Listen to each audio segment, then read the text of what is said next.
দিব চেক দিয়ে ভরে দাও না কইতে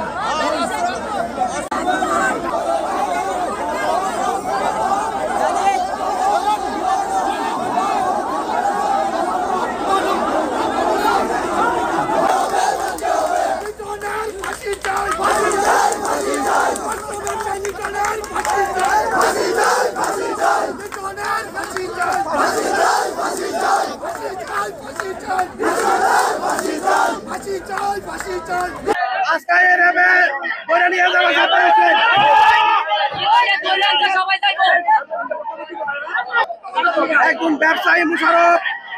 এবং শান্তনীয় মুখ কতদিন ধরে মুশারফ একটা সন্ত্রাসের বিরুদ্ধে আন্দোলন করার কারণে যে সন্ত্রাস